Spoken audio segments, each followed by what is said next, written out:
Nous devons envisager aujourd'hui, de façon un petit peu plus précise, la réflexion sur ces pouvoirs qui n'aiment pas la pensée critique.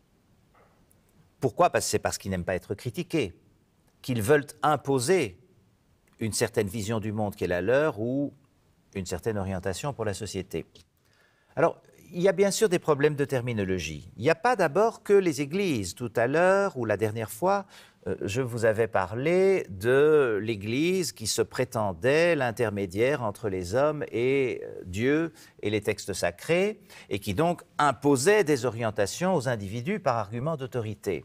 Mais bon, vous avez des dirigeants qui veulent imposer leurs orientations et qui ne le font pas nécessairement au nom de la religion. C'est moins fort quand on ne peut pas le faire au nom de la religion. Parce que justement, au nom de la religion, vous avez l'idée que vous vous référez à quelque chose de supérieur. Mais enfin, vous avez des tyrans, des despotes, des dictateurs, des autocrates, comme on dit.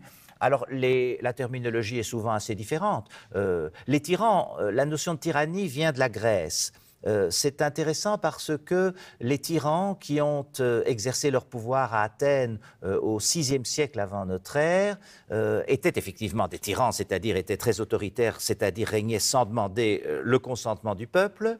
Et en même temps, ces tyrans ont été, comme Pisistrate, de grands bâtisseurs, et ils se sont souvent, c'est souvent arrivé dans l'histoire, appuyés sur les pauvres pour lutter contre l'oligarchie des riches. Et donc, ils étaient relativement populaires. Ce n'est pas pour ça qu'ils étaient des démocrates et qu'ils demandaient l'avis du peuple, mais quelque part, ils s'en prenaient aux grands et aux riches en s'appuyant sur les classes les plus pauvres, et ils ont pu faire un certain nombre de choses qui étaient positives, malgré le fait qu'il s'agissait d'un pouvoir imposé d'en haut. Mais ça n'a pas toujours été le cas. Et au fond, même si à l'époque la notion de tyrannie n'était pas tout à fait négative, elle a, au bout d'un petit temps, acquis son sens que nous connaissons, c'est-à-dire le sens négatif. Le tyran, même le tyran domestique dans les familles, le tyran, c'est celui qui exerce une volonté qui n'a pas de légitimité auprès de ceux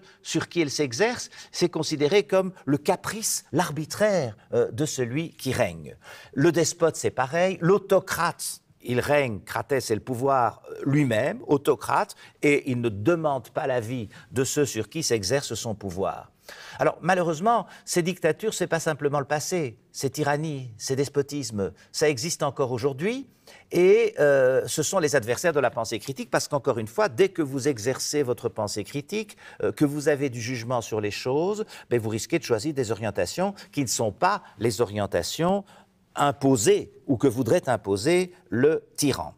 Alors évidemment, ça ne vous empêche pas de penser librement à l'intérieur, c'est-à-dire que tant que vous n'exprimez pas votre pensée, elle n'est pas visible. Vous voudriez l'exprimer, parce que vous voudriez parler à d'autres gens pour leur dire « j'ai peut-être de bons arguments, j'ai peut-être de bons arguments à échanger ». En même temps, dès que vous rendez votre pensée critique visible, elle est aussi visible pour le tyran. Et si le tyran n'aime pas ça et a le pouvoir de la supprimer, vous risquez d'être réprimé. Et donc, au fond, vous avez là une liberté de pensée intérieure sans liberté d'expression. La liberté d'expression étant justement la liberté d'exprimer en public ce que vous pensez, et par définition, c'est ce que vous ne pouvez pas faire sous la tyrannie. Et donc, il faut savoir que cette activité intérieure, c'est très peu de choses qui vous restent. Le fort de la conscience, comme on dit, dans lequel le tyran ne peut pas entrer, eh bien, vous allez voir que plus tard, quand nous parlerons du totalitarisme, vous allez avoir des pouvoirs qui vont même être capables d'entrer à l'intérieur des consciences. Au moins, le tyran n'est-il pas capable de faire cela?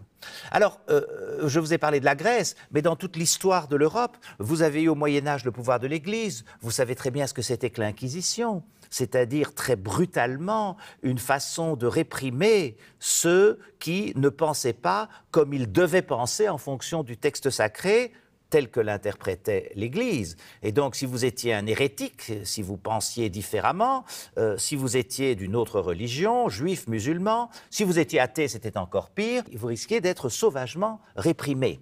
Et donc, pendant tout le Moyen-Âge, effectivement, la libre réflexion, hein. La pensée critique a été la servante de la religion, elle a été asservie à la religion. On disait d'ailleurs la philosophie servante de la théologie. La théologie, c'est le discours sur Dieu.